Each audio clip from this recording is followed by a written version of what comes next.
Happy Saturday morning. Today we are going to have Mushu's breakfast. This is inspired by the movie Mulan. Very simple recipe, rice porridge, bacon and eggs. I hope you enjoy. All right, so here's our ingredients for our rice porridge. I've got jasmine rice. I like jasmine, that's my choice. You can use any type of rice. Bacon, once again, I like center cut. Doesn't need to be center cut, whatever you want.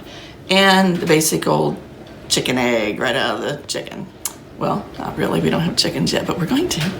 And then I like to add a little salt and pepper and some other things maybe along the way. It's pretty bland if you don't add something to the rice, but you can mix it up and do it however you want to. All right, let's get started. I've got my rice started. I use a ratio of 5 cups water, 1 cup rice. This takes a little bit, but you just gotta stir it occasionally so it doesn't stick. Please ignore my ancient stove. Getting a new one for Christmas. Gift to myself. And just keep stirring. We'll put this down and let it simmer for a bit. I'll get cooking on the bacon. I'm not gonna show you how to cook bacon. Hopefully everybody knows how to do it. And we'll come back to this in a little bit. So my porridge is just about the consistency that I want. So I'm gonna take this off the heat and put it on the back burner and start my eggs. My porridge is done, my bacon just finished up. Now I'm gonna work on the eyeballs of the breakfast, the 2 sunny side up eggs. This is my first one. You make 2 eggs, sunny side up, which means you do not flip them. Let's add a little salt. Can never have too much salt or, well, that pepper's not coming out, but okay. All right. Let me finish this one up, get on the second one, and then we'll assemble our breakfast. Finishing up my second egg over easy. Turned out really pretty. Let's see if I can get it on the plate here. Got it on the plate. Just finished my eyeballs, my eggs over easy. Got the burner turned off. Gonna step back and step away from my assistant here who was waiting for the bacon. Okay, so we're ready to assemble. Everything's at the table. Bringing in the porridge. Okay, now let's see how gracefully I can do this. Hope Stella likes porridge. Big bowl of it here. All right, let's see if I can add the eyeballs. I don't know. Kinda iffy. They're both gonna set off at the same time. We'll add a little bacon. Wah, wah, wah. Pepper up them eyes. I like pepper on my eyeballs. All right, there we have it. Oh, did you finish it? I wasn't done talking yet. Is it still playing? Hey folks, Tom Bell here. I am with my son Wes. Hello. And we are going to make the Disneyland classic Monte Cristo sandwich. So what are we starting with? We have a 1.5 cups of flour that is pre-sifted, and to that we're going to add 1 tablespoon of baking soda. Nope. And Baking powder. Baking powder. Don't use baking soda. 1/2 teaspoon of salt. Cool. All right, We're so going we're to mix that together a little bit. Now this is the official recipe from Disney, so it should taste exactly like what you get at Cafe Orleans. And in another bowl we're going to put 1 egg and 1.3 cups of water. Okay. Close enough? Yeah. Just mix that together. We're gonna like whisk it together.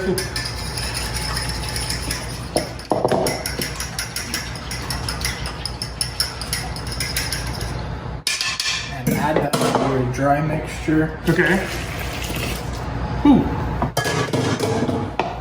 So we're just making a batter for the sandwich. All right, let me work on this and you start the sandwich. So we have 2 pieces of 1/2 inch thick bread, it looks like. That's nice bread. And It'll work with Wonder Bread, but we picked up some nice bread.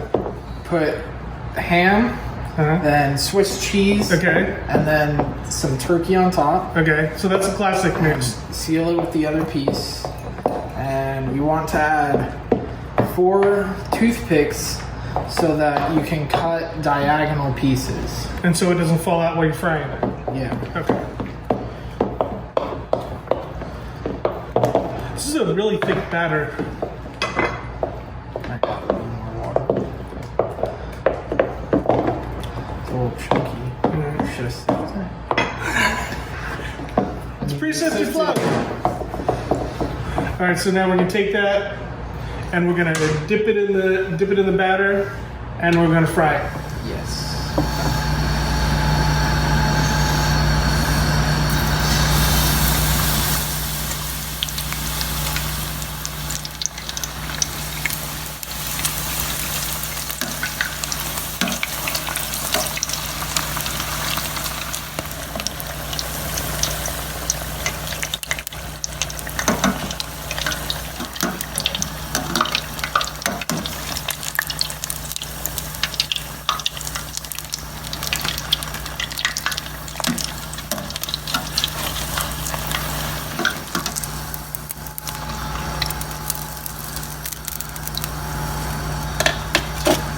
All right, so that didn't take too long, right? No, about 7 minutes maybe. All right, so one thing we found is that recipe we gave you makes basically 1.5. Yeah, 1.5 sandwiches. So you're gonna have to multiply to get enough for your family. We need to like put some powdered sugar on there. Yes.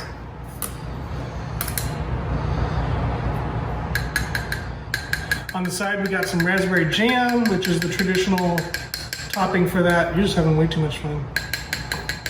Those look really, really good. They look almost like what you're gonna get in the restaurant.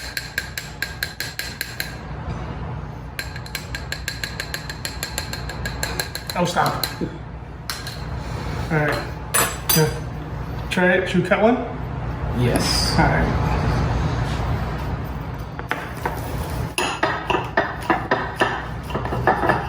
Cheese is melted? Mm-hmm. Yeah.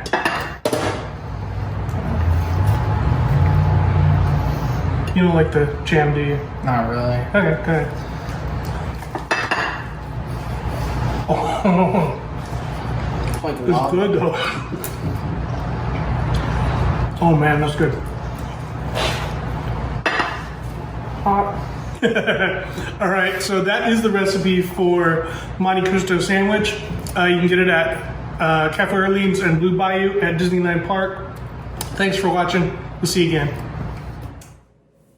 Hey everybody, Fiasco here in my kitchen, and after all those food items you just saw, you're probably pretty thirsty.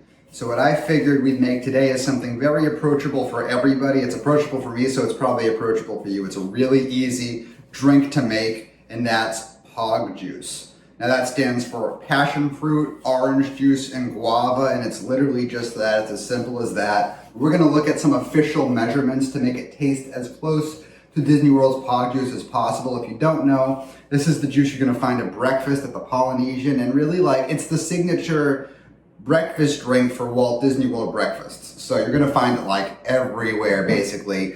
If you vacation, you eat breakfast at Disney World, you know what this is. And maybe if you're doing a themed breakfast, Disney breakfast at home with the whole works, Mickey waffles and stuff like that, this is definitely something that'll complement that nicely. So let's head on over to the counter and see how to make a great Pog Juice. All right, so here are our Pog ingredients. The first one, the P, the passion fruit. And we picked out the Welch's passion fruit juice. Number 2, the O, is orange juice, and we have the Simply Orange, pulp-free. And the G, the guava nectar. And we got the Goya guava nectar. You can find most of this stuff at pretty much any grocery store. Pretty easy to find. So right now what we're going to do is we're going to make enough Pog Juice for 2 cups. But because I don't have something to properly mix with, we're going to do 1 cup at a time. So yeah, you'll eventually have 2 cups, but the measurements are for 1. And you can adjust these accordingly based on how much you want to make. All right, got our measuring cup right here that equates to 1 cup in measurements. So we're going to kind of use that and eyeball the rest from there. So we're going to start off with our passion fruit. And the recipe demands for 1 cup us to fill up this up 1/3 of the way. So 1/3 of a cup. And that's about 1/3 right there. It's actually 1/3 in a tablespoon, so I think we nailed it right on the head with how much we might have put a little too much, but it's okay. That's our cup 1. And then we need the exact same amount of guava nectar. So 1/3 of a cup plus 1 tablespoon. So we'll do that next. See, there's like a thickness to the guava nectar. Almost like a smoothie. Well, that's a lot. That's about 1/3 plus a tablespoon right there. So we'll go ahead, plop that in. Let's see the color. Okay. I see the color starting to change. And then finally we need 3.5 tablespoons of good old OJ. So that's about 2. That's about it right there. 3.5 tablespoons. All right, we're gonna mix that up, make 1 more cup, and we'll let you know how it tastes. All right, so here is our Pog Juice. If I must say, it looks a little bit more orange, but it's pretty close. Maybe like, because I noticed when I was making the second cup of Pog Juice, the thickness from the guava nectar was more present in the first one, and then the second cup was a little bit more liquidy, so I'll taste test both. The first one.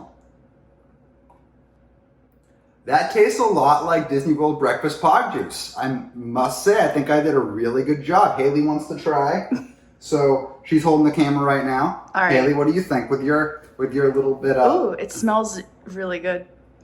It does taste very similar. Yeah, it's nice and refreshing. I think I did a good job. And if you at home played along and made your own Pog Juice, let us know. Did you do a good job? Does it taste like a Disney World breakfast Pog Juice? Or maybe not so much. Let us know. Hi guys, Denny here. Welcome. You are here virtually in my kitchen with me. I hope you're having a great Monday. So I'm really excited to be a part of the cooking segments that we are doing for the Give Kids the World Does Unplugged Labor Day Marathon. And it's going to be a lot of fun to get to see what all the team members make. I can't wait to see personally.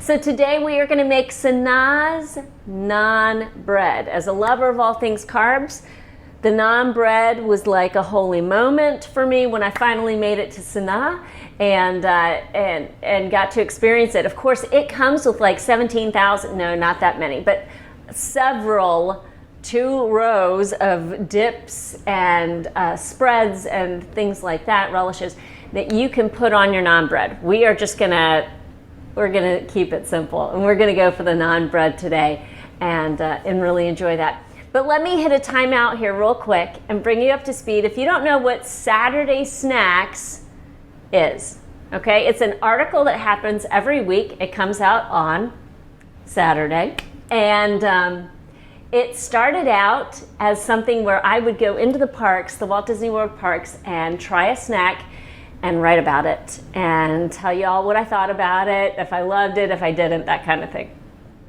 And then the pandemic happened and the Walt Disney World parks closed, and all of a sudden I ran out of snacks to be able to write a Saturday snack article about. So I had to get really creative, and I jumped into the internet and started swimming around and digging around and finding all of the Disney recipes for the things that you and I know and love to eat while we're on Disney property. Now, these are the official Disney recipes. There are lots of great dupes and copycat recipes out there, legit good stuff, but we are using the recipes that have been handed out by Disney. The Disney chefs, when they have to, they will alter a recipe because obviously we're not cooking or baking in the huge batches that they are, at least not today.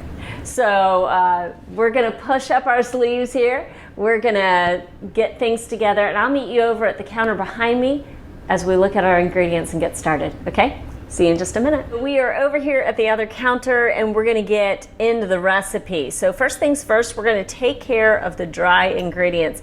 You might think that you need to preheat your oven at this point. You actually don't. We get to wait just a little bit on that because this recipe requires a bit of patience, which I don't always have with these recipes. I don't like waiting for things to rise or chill or whatever, but we'll go ahead and have a little bit of patience because it requires just a skosh for everything to come out beautifully.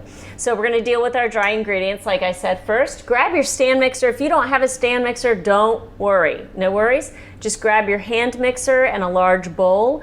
We're going to go ahead and put in 3 2/3 cup of flour. I'm going to take my paddle off for a second. 3 2/3 cup of flour. That's just your regular all-purpose flour. And then we're going to pour in a tablespoon of sugar, which I already have out. I've done my mise en place, which means that you have just prepared all of the ingredients. You've pulled them all out ahead of time, so it's less stressy when it's time to cook. And then we've got a half of a teaspoon of baking soda. That goes in. And then we'll do the final one. We've got some coarse salt. Now this salt is super coarse. This is a coarse sea salt, coarse kosher sea salt, and I just love it. It's just, oh, it's so good. So we're gonna throw that in there as well. And they want us to go ahead and turn this on and get it all stirred up. So that's what we're gonna do. Thankfully, not a cloud of flour all over the counter, because with Saturday Snacks articles, we're not looking to do any more chores on the weekend, right? So we try to put everything together as cleanly as possible. All right, that's good to go. Everything is mixed up nicely in there, and we're gonna get to our wet ingredients. I've already got an edit I need to make here, so forgive me. So when I said a half a teaspoon of baking soda, I lied. It is a half a tablespoon. So I've gone ahead and topped that off, tossed that in, given that a whirl. So it's all really nice and combined right now. All of our dry ingredients are happy. We're gonna go on to the wet ingredients. I've already put into a separate bowl 2/3 of a cup of warm water.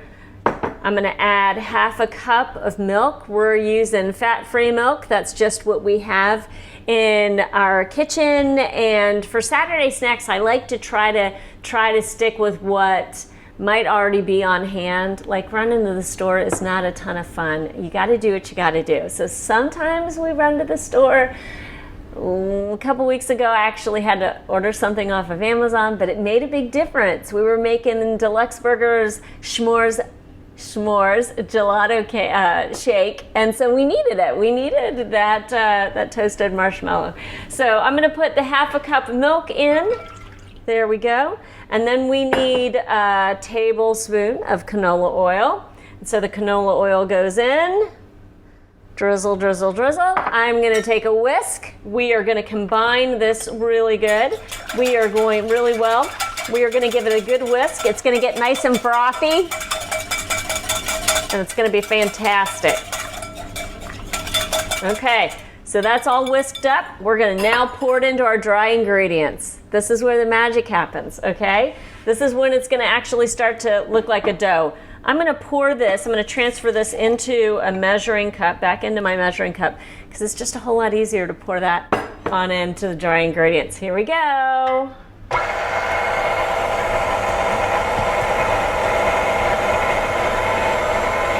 All right, so now it's coming together, and pretty soon the dough is going to start to clump like dough does when it's becoming dough. Now here's the thing. At this point, the recipe says to go ahead and put on the dough hook attachment to your stand mixer. Oh, if I knew where my dough hook attachment was. I have not seen it in 7 years since we moved to Florida. It was fantastic, and it's probably in a box in my garage, but we don't have time for that, okay? We just don't. I'm good to let it live in its little boxy home down in the garage, and we're gonna make do with the paddle attachment, and it turns out it's gonna come out just fine. So no stress, no worries. We're gonna use what we have. But because we don't have the dough hook, I do wanna go ahead and lift this up. I want to make sure that I grab all the bits. I have clean hands. So we're gonna grab all the bits at the bottom, just to make sure that there are no dry ingredients hanging out down there that are not incorporated. And then we're going to turn it back on and let it do its thing. You don't want to over mix it, because that would be a shame. So we're going to turn it off right now. We're going to lift it up.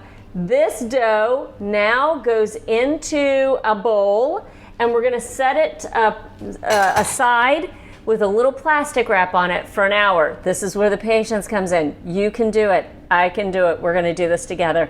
It needs to sit on the counter for an hour. Make a cup of tea, cup of coffee, have a quick nap. We'll see you back here. All right, we're just touching base partway through here. My dough is resting in its bowl covered with plastic wrap. It's in timeout. I'm going to shove it over in the corner. And then we're going to head over to the oven here. The thing with this recipe is that you've got to have a screaming hot oven for it to really work. And so we need to get our oven up to 500 degrees. And once it gets up to 500 degrees, it needs to heat up for 30 minutes. So while your dough is resting, perfect time to jump on that. Go ahead and get your oven up to temp.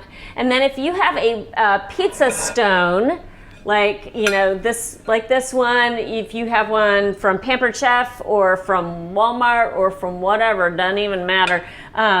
You're going to use it. You're going to grab it. So locate a pizza stone. If you don't have one, you can give something else a whirl. I haven't given anything else a whirl with this recipe. Pizza stone is what I've stuck with because I actually have one.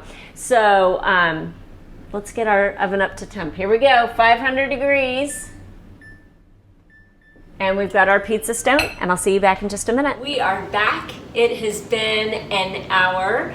Our 500 degree oven, it has been hanging out at 500 degrees for a little over 30 minutes. One thing I didn't mention to you earlier, take that pizza stone, and once your oven has preheated, it's reached 500 degrees, pop it in the oven. And so that's super hot, no touchy, okay? But that pizza stone actually needs to hang out in that 500 degree oven. So we've got our dough.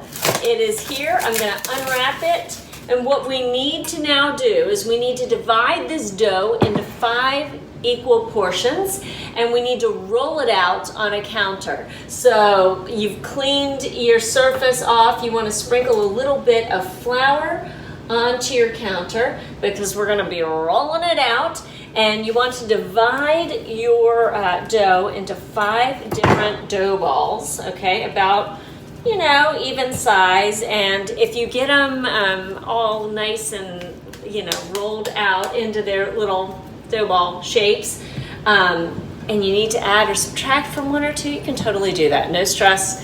No worries. All right, see you back here in just a minute. We're gonna get everything rolled out. I have the dough divided into 5 fairly equal parts, and they've been rolled into, I've just kind of formed them into little dough balls. And here's another slight alteration that I'm gonna make. It's not really an alteration of the recipe. At this juncture, you should be pulling out a rolling pin. And you should be rolling out the naan bread dough into 8-inch circle-ish, and before you place it into the oven. But of course, the rolling pin, I have 2, are missing in action right now. Probably hanging out in the box in the garage with my dough hook attachment. So I am going to get a little creative, and I'm going to be using my fantastic Disney's Animal Kingdom Pandora Tervis, so not officially a Tervis, but water cup, because it's going to replicate rolling pin. Because again, we're going to use what we have. We're not going to stress about this. So I've got some flour out on the counter, and we are going to begin rolling out one of the dough balls. I'll do 1, then I'll do the other 4, and then I'll meet you back here. So you want to apply a little bit of pressure. A little bit of flour, a little bit of pressure. You can flip it over and continue to get that flour on both sides of your dough. And of course, if it doesn't come out like a circle, it's really okay. This is also the point at which you can work out any pent-up frustration during your week. If you've had anything frustrate you just a little bit, this is your opportunity. So it's therapy and it's food at the same time. So I'm not getting out the ruler. I thought earlier today I might get out the ruler. No, we're foregoing the ruler. And we're gonna go approximately 8 inches. And there we go, ladies and gentlemen. There's our first naan bread. So great job, virtual high five, flowery high five. I'll meet you back here in just a minute. I'm gonna go ahead and roll out the rest, okay? See ya. We're back. I have rolled out all of our dough and, approximately 8 inches or so. It still has some thickness. It's not like wafer paper thin. So we're about to throw those into the oven. Now, one thing needs to be done before we can put our dough, our naan dough, into the oven. You actually have to switch it over to broiler. So we're gonna hit off, we'll hit broil, start, and you want to make sure that your pizza stone is about 6 inches away from the broiler and you're good to go. Now, kiddos at home, you have been able to do just about everything in this recipe up until this point. This is the point at which a grown-up needs to stand in your place and deal with the screaming hot oven, all right? We don't want anybody hurt with the Saturday snacks. So here we go. We're gonna put in 1 round-ish dough, and we're gonna put it in very gently. This is really hot, so I'm gonna just kind of pop it in there. There's our dough, there it is. We're close it back up and give it not 10 minutes, 2 minutes. That's all it's about 2 or 3 minutes. You have to keep a really close eye on it because the naan bread will burn easily, and the recipe's really clear on that. So we hang out pretty close to the oven during this part. Some of the things that you could make to go along with your naan bread, there are just a myriad of things that you could, different relishes and things like that. You could even do a cool and creamy yogurt-based raita. Put herbs in it. There's a million different options. One of my favorite things to do is to make butter, just homemade butter. Okay, so yes, you and I can buy butter at the store, but then we could also make it at home, and then it's just even better. So I like to keep heavy whipping cream on hand. It's magic. It just is. So if you've never made it at home, if you didn't do this in preschool, a lot of nursery schools and preschools do this. Super simple. You're gonna pour heavy whipping cream about halfway into a mason jar. Just any mason jar will do, any size. Just go halfway and shake. So you get a bicep workout and you get creamy homemade butter at the same time. So shake, shake, shake. After about 15 to 20 minutes, the solid will break away from the liquid. You pour off the liquid, and that solid that's left is butter that you just made. And you can add your coarse sea salt. You can incorporate that into your butter, and it's just magic. Those bright notes of salt will pop out of that butter. It'll just be so, so, so good. So we'll be back in just a minute, and we're gonna pull that naan bread out of the oven. All right, guys, it's time. It's time to go ahead and pull our naan bread out of the oven. It's been going for about just a couple minutes. Between 2 and 3, remember, is the sweet spot for how long these will take to bake. We're gonna carefully take our tongs, grab it out of the oven, and there it is. You want them nice and golden brown. So there it is. You can see the steam rising. I'll show you the back side. The back side sometimes is even prettier than the front side. It'll get nice and bubbly. It'll get nice and crispy but doughy in the middle. That's so good. So another thing that the recipe says to do is to melt 4 tablespoons of butter. Of course, we're going to add some butter. And so we're going to take our melted butter and we're going to brush it on top of our naan bread that is fresh out of the oven. And it just gives it this glossy sheen. It soaks right on in, and it is so good. So I'm gonna bake off the rest of the naan bread, and I'll meet you back here to finish things off, okay? See you then.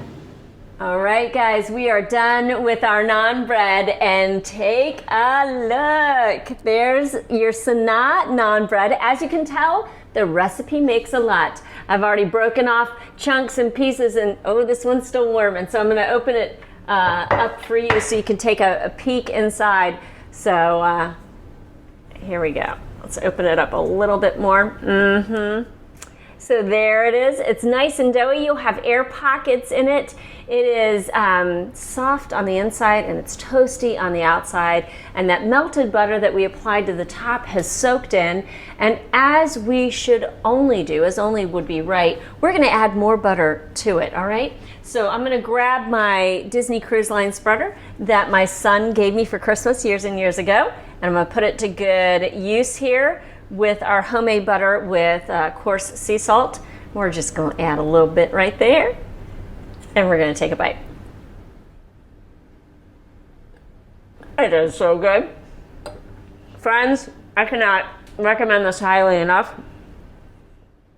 How much fun would this be to make with your family, to make this all by yourself on a Saturday, get this warm and toasty from the oven. Fall is on its way. This is just perfect. Guys, we're just trying to connect with Disney a little bit at home during these days, and it's really fun to make one of the signature recipes from one of Walt Disney World's table service restaurants. If you've never stopped by Saturday Snacks on Saturday mornings, I would love to have you there. Come on by, wdwinfo.com. The Saturday Snacks articles go up just before 10 o'clock each Saturday, and I describe in detail what happened. I take pics every step of the way. You'll get to see a picture of what I am doing and how I did it. And you can experience it right along with me, because sometimes there's the thrill of victory and sometimes there's the agony of defeat. But thankfully, the defeat is not as often as the victory. But it's a lot of fun as we try to connect with Disney at home, and I hope you can stop on by. Remember, www.info.com on Saturday mornings. Have a great one, guys. Bye. Hey guys, it's Federico from See Disney, the Spanish version of the Dis. I'm gonna be cooking for you today the berbere braised lamb shanks. I'm gonna have to ask you to please excuse my Sofia Vergara accent. I found this recipe from Gico, the cooking place, on this book that I got on the parks. So please join me and see how this goes. Okay, first we're gonna start with the berbere sauce. For this we're going to need ginger, garlic, cilantro, tomato paste. We're gonna need also red wine vinegar, canola oil, and I have here a mix of different spices. I'm going to use cumin, salt and pepper. This is a bit of the Chinese 5 spices and a mix of allspice that I found. The recipe says that we're gonna need cardamom, but I couldn't find that, so we're gonna just use what we have. We're going to combine the canola oil with the garlic, the ginger and the cilantro, and then we're gonna add the tomato paste, the spices, and 2 tablespoons of the vinegar to create the sauce. It's very simple, very easy. So this is how our sauce looks like. We're gonna add this later on to our lamb shanks that I have here already seasoned with salt and pepper. Now what we're going to do is to brown the lamb before we put it in the oven. So I'm just gonna add a little bit of oil, olive oil, and just add the lamb. I'm gonna do it in two batches because I don't want my Dutch oven to get cold. So here we have the lamb shanks that we browned on all sides, and I'm just gonna add the sauce that we made and leave them here for a moment. And on the same pan I'm gonna add one onion, 6 tomatoes, and 8 garlic cloves. This is very hard to do with just one hand. So I'm gonna cook this for about 6 minutes, 5 minutes, and then I'm gonna add 2 tablespoons of all-purpose flour and 2 cups of water. Okay, so this is ready. I'm just gonna put back here the lamb, and this is going to go on the oven for 2 hours at 350, and this is the result after 2 hours in the oven. The meat is tender, the sauce is thick, and I cannot tell you how amazing the smell of this is. You can serve this with smashed potatoes and vegetables, or how you like it. It's very easy, it just takes some time, but I totally recommend it. Hey everyone, it's Rhino. I hope that you've been enjoying our marathon show to benefit Give Kids the World, and I hope the bidding is going well for you over on handbid.com. Remember, if you do get outbid, it's okay to raise that bid just a little bit higher because it's all going to a great cause, so why not splurge a little bit, am I right? I also hope that you've enjoyed some of the food and drink cooking segments that we've been doing throughout the day with different members of the team. And since this one is happening later in the day, I thought it was time that we did a liquid meal for the mommy and the daddies out there. Am I right? So if you know me, you know at this point that I love a good themed drink, whether it's for game night, arts and crafts, or for a movie night, or just because I'm feeling like I want to make a theme. I thought it would be a awesome idea if we could do something to kind of honor the Black Panther. Unfortunately, we did lose Chadwick Boseman recently, and the man has an amazing filmography that I definitely recommend checking out beyond the MCU. But I'm sure a lot of you are revisiting the MCU because of quarantine, or specifically Black Panther because of the passing of Boseman. And I thought it would be great to just have a drink that you could enjoy while doing a rewatch, I hope, or a watch for the first time. So this is not an original drink, but it was something that I felt was kind of aesthetically appropriate for the film, right? So it is called an Aviation Cocktail. All right, this is a gin-based drink. I'm going to tell you the ingredients that you need and why I chose it. So here's what you're going to need. For this drink, you're going to need gin, maraschino liqueur, creme de violet, and fresh lemon juice, as well as a shaker and a fancy glass.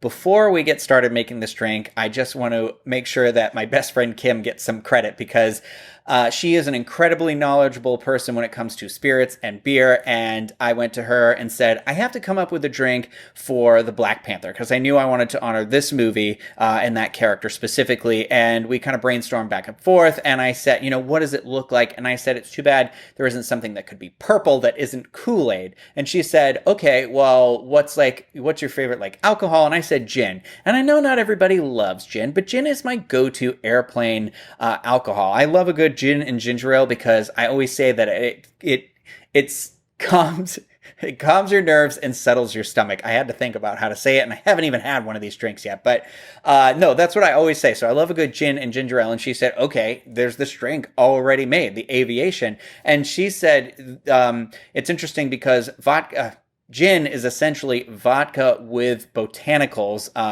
in it, and that essentially has this kind of connection to the importance of botanicals in Wakanda. Like I said earlier, the heart-shaped herb, and she sold me. She said, I imagine that this would be something you'd be drinking on an airplane on the way there, if you were allowed to fly there and actually get to Wakanda. And I said, we can only dream someday. Come on, Disney. I mean, we need it somewhere, right? I feel like there are so many parks that would fit so good. And you could say, Epcot, if you're tying all these IPs in, why not put Black Panther over there? But if you think it should go in Africa and Animal Kingdom, that's cool too. But also, Hollywood Studios is basically like a movie park right now. So you have 3 parks that it could easily fit in.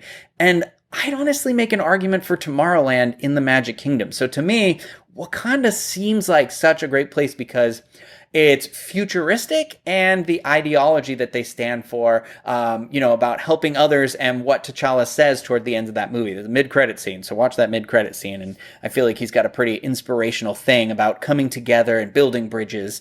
But no, this was, so I thought this was really a lot of fun. So let's get to making this drink. So an important thing to remember when making your drinks is that it's not always the exact measurements that matter, but rather the proportions. So if something calls for 2 shots of one liquor and 1 shot of another liquor, then you know it has a 2-to-1 ratio. So if you're going to make 2, you want to do 4-to-2, and so on and so forth. And also, the higher that gets, the more its flavor to taste, so be careful of that. But if you're not sure what to use, if you don't have the exact measuring utensil, shot glasses sometimes can be 1 to 2 ounces, so I always judge it by if I'm going to use 1 Rocket Raccoon for the base, whatever ingredient has the most in it, then I do everything measured from there. So for argument's sake, for this drink, I'm going by a Rocket Raccoon measurement. So he's helping me out. Here's what you're going to need. 2 ounces of gin, a 1/2 ounce of maraschino liqueur, 1/2 ounce creme de violet, then add ice and shake it like your mama gave it to you.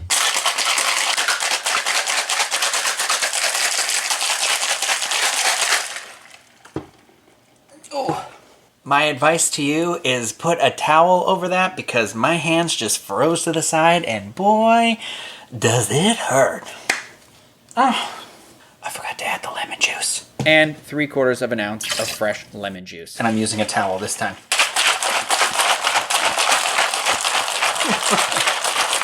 And then finally, you're going to want to strain that into your glassware.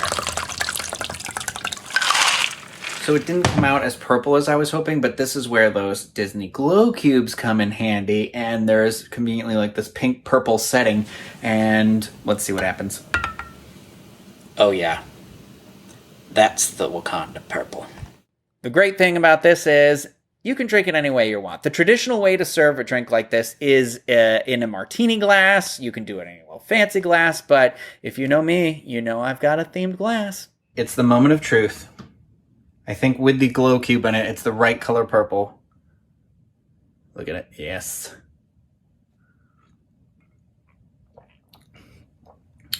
Ooh, that is good. Oh my gosh. Oh, this is very drinkable. I was thinking like it was going to be like way too strong alcohol flavor, but it's like the floral notes of the creme de violet, now that I'm fancy and I drink such things, combined with that lemon and the gin. It just,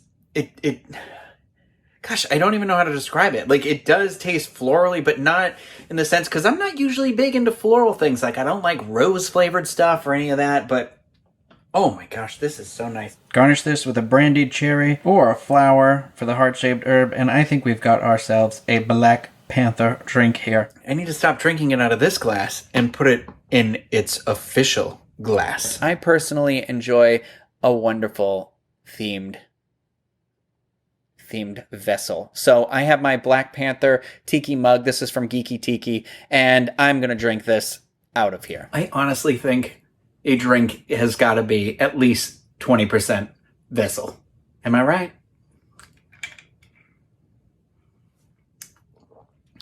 Woo! And there you have it. That's our aviation cocktail to be enjoyed on the flight to Wakanda. And while you're on that flight, I hope the in-flight entertainment is Black Panther. Before we go, just a couple more things. If you're looking to make this family-friendly, like maybe you don't drink or you want something for the kids while you're enjoying this drink, I was thinking something fun with them could be like a snow cone. And remember, it's all about how you present it. So maybe you've got that trusty Snoopy snow cone maker, or you've got shaved ice machine or something, but you could do something with that. And I was thinking maybe grape Kool-Aid or Crystal Light, or maybe just some food coloring. I don't know about that. But you could get real fancy and do it like they do in the Japan pavilion at Epcot and add some condensed milk on the top of that. I'm not 100% sure how to make shave ice though, but you can probably Google that and look that up. But that might be fun for the kids, and or if you do not enjoy drinking. But remember, it's presentation, so it's all about the ice cube. And if you're still looking to add a little something to go with this while you're drinking your adult version, I was thinking you could, since this is kind of like tart and floral, you could balance it out with something sweet and creamy. So the acid in the drink will help temper the richness in the like cheeses, if you want to do something with the cheese. Or I was thinking, bear with me, cherry chocolate chip ice cream, maybe pour some of the drink in it. Okay, could be good, could be gross, whatever. But that might be a nice compliment to it, and you can call it the Shuri Slurry. That's what my friend said. She came up with that. I don't want to be credited with that. That was Kim. That was not me. But it does sound delicious. And oh man, now I want ice cream. I've been talking about shaved ice with condensed milk and ice cream, and we're later into the auction. It's like, why not? Why not? Also, I feel like you have one or two of these and you're on your way to making some great bids. Am I right? Anyway, also, if you are asking about this painting behind me, I did not paint this. I do paint some things. I got this at MegaCon, which is a local convention that happens here in Orlando. I got it last year or the year before, maybe. I think it was last year, but I got it from an artist. He goes by Official Nehs. You pronounce that Ness. It's N.E.H.S. And then you can find him on Instagram. This is one of 5 though. I don't think he might bring him out of retirement. I don't know. He's got some amazing work, but it's fun, and there could be a fun craft project. So I always recommend follow some artists out there if you enjoy their work, and every now and then they do some tutorials about how they come up with their art. So there could be some fun Black Panther craft in the future to go along with the drink. Who knows? But I really do hope you enjoyed this. I hope you enjoy rewatching Black Panther, and I hope that it inspires you as it inspired me. Remember to be kind to those around you. We never know the fight that they're going through, and if we were all a little bit kinder to each other, wouldn't the world be a better place? And that's a little bit what this marathon is kind of about. So remember that when you're making your bids. It's all for a great cause, and we are helping out some amazing kids get their dreams come true. So thank you everybody for watching this, and good luck, happy bidding, and let's get back to the show. Hey everyone, Paul Krieger here. Amy and the dogs are around here somewhere. You might see them at some point. But tonight I thought we'd throw together a little DVC-inspired meal. We are cooking the Captain Cook's Thai coconut meatballs that are featured at the Polynesian. So we'll see how good they turn out. It'll be the first time I've really tackled this recipe, so I'm sure I will mess something up. All right, I failed to mention this in the intro, but I pulled this recipe from the Diz boards. User Aurora Borealis posted it way back, I think in 2018. So we'll see how that goes for us, and we'll post a link to that in the show notes for this. We got Amy chilling back here, and there's dogs drinking water in the background, but I thought we would look at the ingredients we've got going on first. So 3 main parts to this meal. We've got our meatballs, we've got a sauce that we've got to throw together, which is the absolutely best part of the entire meal, and then some rice. For the meatballs, we've got some ground beef, eggs, breadcrumbs, and the stuff that really gives it any taste is this chili garlic sauce. The sauce is probably going to be the most difficult part I'm expecting at this time. There's a lot going on. We've got coconut milk, we've got chicken stock, heavy whipping cream, tomatoes, fish sauce, which sounds interesting. One twist to the recipe that I'm throwing in there, I felt like we needed a little bit more vegetables, so I'm going to cut up some bell pepper with some onion, saute those. There's also lemon and lime juice, and I got lazy with the rice just because it's 90 seconds. It's going to be easy. All right, you can tell it's meatball time because Hermes has decided to join us. I have officially dubbed Amy Queen of the Meatballs here. We've got everything ready to go. Quick tip. I guarantee she might be mixing with her hand by the time we're done, but potato masher, gonna make your world so much easier. So we've got the meat in a bowl. We are doubling the meatballs because we are hungry tonight. We've got breadcrumbs, the eggs, and the Thai chili, whatever, paste sauce. That stuff is a little bit spicy based off of the smell, so I would say if you're a little sensitive to spice. All right, let's make meatballs. So am I just gonna dump it all in? You're just gonna dump it all in. All right. Got my trusty potato masher. That's a lot of breadcrumbs. The recipe for this is in ounces. I'm assuming that's because they've cut it down from a larger recipe in terms of the quantities that they might make at the Polynesian. Oh. So I would say that make sure that you also have in your house a kitchen scale.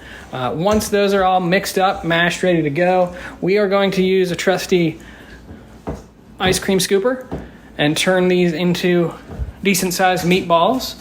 Put them on a pan, and I believe they'll go in the oven at like 350 for like 30 or 45 minutes, and that's going to then give us plenty of time to work on our sauce. Amy's still working on meatballs. Is this really how big you want them? Yes, we want huge meatballs. I feel like I'm scooping. I got Hermes here. He's still drooling over meatballs. I've been over here working on cutting up some bell pepper and onion. Like I said, I wanted to add a little bit of vegetable in there. Also, showing off our nice Lavender's Forge chef's knife that I got for Christmas from Amy. This is made by our good friends Adam and Brittany Lavender. They're friends of the Diz. Last year on the marathon show, one of these were actually up for auction, and I remember being in a bidding war with Pete and Ken Martin, who's also in the DVC fan group. But I like this one more. It's sort of got a Main Street theme to it, I guess you could say. So I've cut those up. We're ready to go there, and I'm going to start making sense of all these other ingredients to make our sauce. Amy, quick question. Best food you've ever had at the Polynesian? I'm gonna have to say Kona Cafe omelet. I'm pretty similar. Anything for breakfast at Kona Cafe, I think I mentioned that in the previous. The little Mickey Mouse muffin. Good. On our bucket list right now for Disney is the Kona Cafe not Kona Cafe, what am I talking about? Twilight Feast. Twilight Feast from Ohana. Get that in the room and then just chill out on the balcony and eat it. So that is on our agenda the next time that we are when the fireworks come back. The fireworks come back, so there's meatballs. All right, so we've got our sauce going now. We've got tomatoes in here. So much brown sugar that I feel like it's just going to taste like brown sugar. This is our chicken stock that goes in. I am going to add the lemon and lime juice. I think it's like supposed to be like 2 ounces, but I've used basically every measuring cup that I have at this moment. So all of this is going to come to a boil. And this is where things get tricky, because after all this comes to a boil, then we've got to add the fish sauce, which I can just tell you that if you drank that, that would be a fun time. Our coconut milk, which there's so much of that goes into this, is crazy. You're going to let that reduce by half, and then you're going to add the whipping cream and let that reduce. And I feel like we're going to have enough sauce to feed our entire neighborhood. Well, we need it for these giant monster meatballs. Since we joined you last, this has boiled over once, and Hermes has peed on the dining room rug. So we're adding coconut milk, 32 full ounces of this. So that's one, and I will add a second one here. And this has to now reduce by half again. So by next Wednesday, or the time of this show, we may actually have a sauce. The fish sauce, smelly stuff, is now going in as well. And that's the last step of this until we add the whipping cream near the end to really thicken it up. We'll stir that around and be back a little later. Do you have a heat up? Those meatballs?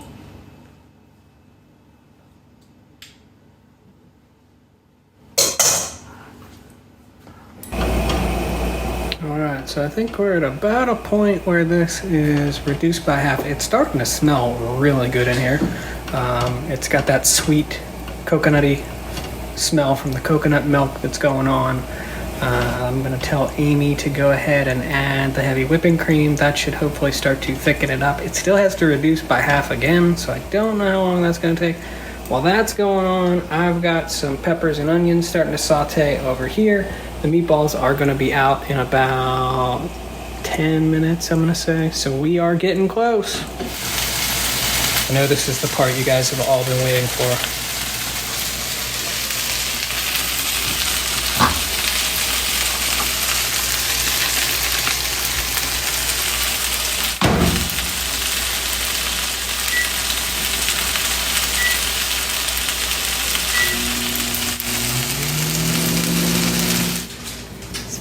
Meatball's kind of stuck. Probably should have greased the pan. I did. I'd screw up. I did grease the pan. Oh, you got the meatballs out of your pan that you made, not my pan. I bet they come out of that pan over there because I greased it. It's definitely not as thick as they make it at Captain Cook's.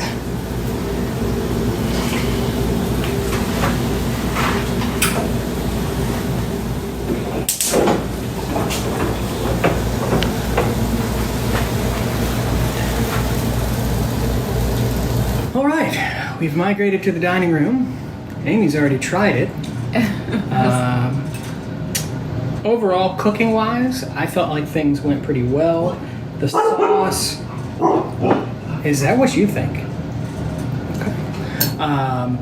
The sauce could be a little bit thicker. They said use cornstarch if you wanted to make it thicker, make a little bit of a slurry, and that would help. We did not do that. It's still not terrible. Maybe another 5 minutes or so simmering, and it might have gotten to where we wanted it to be. What do you think? I think it's really good. It's kind of very sweet, or more sweet than I remember the Captain Cook's version being. Like, you can really taste the brown sugar. Yeah, and there was like a pound of brown sugar in this thing. So, overall, very sweet. I did put a lot of sauce on both of our plates. I like the sauce. That's sort of what I think makes the dish.